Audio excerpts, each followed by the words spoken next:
Hello there, everyone. This is a little bit spontaneous. Last night, I thought it was going to be my last live. Hello there, everyone. My name is Bettina Atwell, and I'm one of the early childhood facilitators of this group. So I just want to say hello and hello again. I intended to go on live last night, but when I was watching it, what I recorded, because I go on live in a different stream in a different program. It's called Be Live. I didn't realize that my screen didn't share properly, so I decided to do it to go for a round two. So this will hopefully be a bit better. And the reason why I wanted to go on live last night was because I wanted to share my thoughts and my reflections on art and how it's a great time now. It's the end of the year to think about if we're adults and we're working with young children, or if we've got young children ourselves.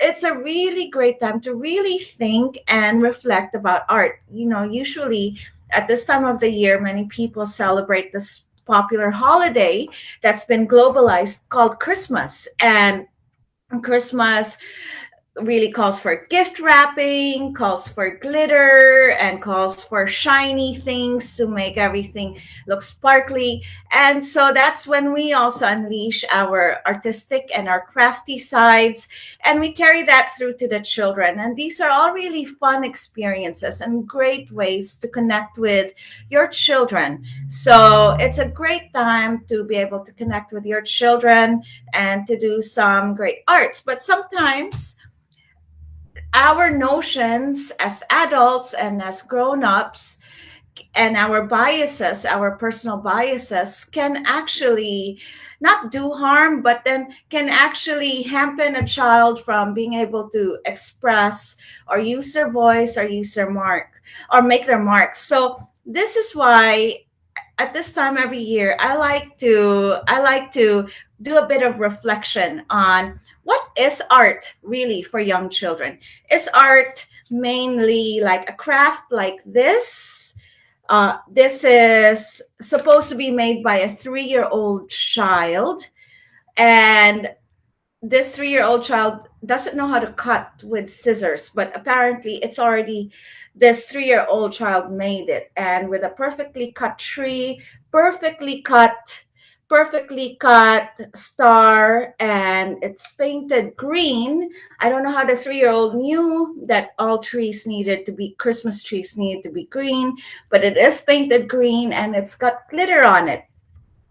And is this art? This is made by an 8-year-old, also painted it green and placed some pom poms and some pins. And so it really makes me question, like, what is art? Is this a craft where children are meant to be following directions? Or is this a way children use their voice, use their expression, and are able to make their marks? So there's a lot of reflection there, and it's made me rethink and made me direct on how I want to introduce art or make art a more holistic experience for young children. So this is what this topic is today and for the end of the year. So last night my screen didn't share properly. I hope my screen will share properly this time. So the person who has really helped me rethink what art is in the lives of young children and our roles as grown-ups, because sometimes grown-ups, I'm not a practicing visual artist, and I don't have all the talent as an artist and everything. But does it actually mean that we can't give holistic experiences to children, like real authentic experiences to children? So those are my questions and my reflections. And the person who's really provoked this thought is Dr. Gay Lindsay, and she is from the University of Wollongong. She's been my mentor for a few years. She's been there for me every time I've got questions. And I was able to have the honor and privilege to interview her and for last year's Play for Peace Summit. So to introduce this topic, I want to share a snippet of her video.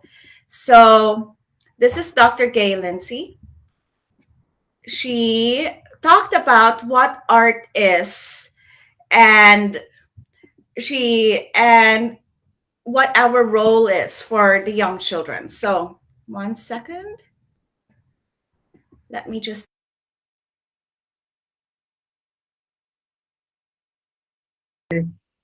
online forums like Pinterest or the latest Facebook group to, get the idea of what can I do as an art activity today, rather than thinking about children's whole journey in the visual languages, in that notion of the 100 languages of children. And that as educators, if we're going to support children in that, we must take on the responsibility to actually speak the language of art ourselves. So really that's what drives my practice, is empowering educators and parents and families to see the value and the power of high quality arts experiences as a learning journey with their children, and to celebrate learning in that way is just so exciting for me to start seeing some really excellent practice in the services and with the colleagues that I collaborate with. And also, of course, trying to train up the next generation of early childhood teachers to be more knowledgeable and confident in this area as well. It's so reaffirming that you're saying that you're seeing all these changes, because, as you said, we have social media at our fingertips. We've got all of this information at our fingertips from Pinterest, from Instagram, from Facebook, with this plethora of ideas of what we can do with our children that are very pretty and beautiful. But for me, it's about equipping the adults in children's lives to be able to differentiate and to make choices about those possibilities that you're drowning in when you go searching for ideas. That there's more than enough ideas out there, but it's about them choosing the ideas that will lead to children's growth and learning, rather than just trying to entertain them. I'm wanting the adults in children's lives to be thinking about the educational value in that learning experience. And that's a really great point, because you're saying art.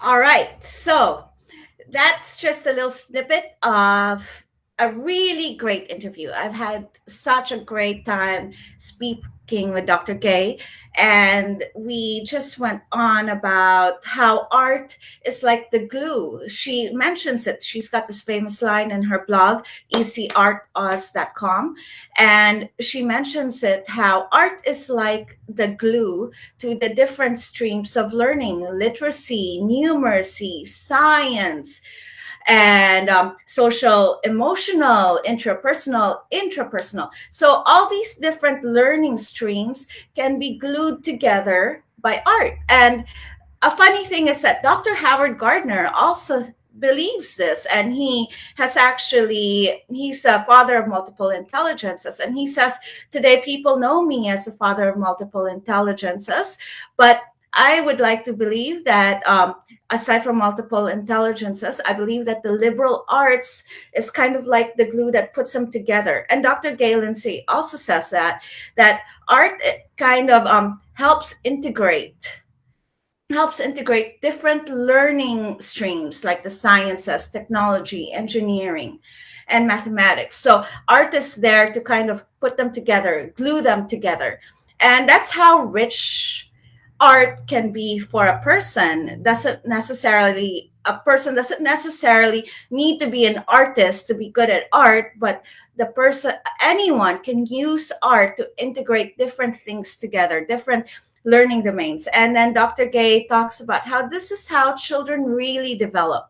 They don't develop by just learning math, sitting down on this table, and then the next worksheet is English, and they have to do that. They don't learn like that. They learn by putting it together, finding purpose, finding meaning, and doing something hands on with it. And most of the time, or a lot of the time, that's when art comes in. So there's just so many opportunities when we see it in this type of mindset. So how do we start? We're adults, we're all grown-ups, we work with young children, and we want to give our young children enriching art experiences. So how would we start? So there's just a few questions that I like to ask myself, and then this will help me direct. There's no right or wrong answer. There's no perfect experience for children. It really depends on you as a grown up and how you decide to put your personal beliefs, biases, inspirations aside and think about the child and what you observe from the child and then decide from there. So I just have a few guide questions that I use myself, and if you're watching right now, please come say hi.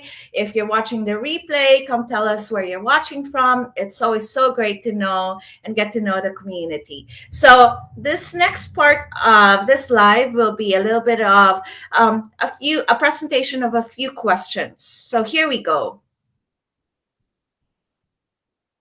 1 second, everyone. Let me just put this in and take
All right. Yeah. So those are just a few little questions you can ask yourself when you decide, or if you've done some art for next year, when you want to do some arts and crafts for children, maybe you can ask yourself some of these questions, so to help guide you and help you decide what kind of art experience you can set out for the child. Because not every art experience, even though it's got 100 likes on Instagram or on the social post, not every experience is right for that particular child. You want to know which experience or which thing is right for which child. And sometimes it does take a bit of reflection. But the truth is, as adults, we want to do this because we see art as not just an activity, not just as a time filler. We see art as, Dr. Galen says, a glue that helps us, one, develop in a very, very holistic way by putting and integrating different learning domains together. And that's what art can do. Art, there's so much power to art. We don't need to be artists to practice art. We don't need to be incredible at practicing art, but we can simply reflect and spend a bit more time pondering on our experiences, on what we can do with our children before we take it out and we tell the children what they need to do. All right. So that's about it for this year. I just wanted to close the year with a bit of reflection and talk about art and say thank you to everyone in this community who have been here for the past year. It's been a pretty good year, and there's still so much we can share, so much we can do. And if you would want to share something, come feel free and share something on our Facebook group, or email me if you've got any questions or if you're wondering about anything. And I just want to say, have a very, very good Christmas if you're celebrating Christmas. Enjoy the rest of the year. And next year, I'll see you again soon. Take care now. Bye bye.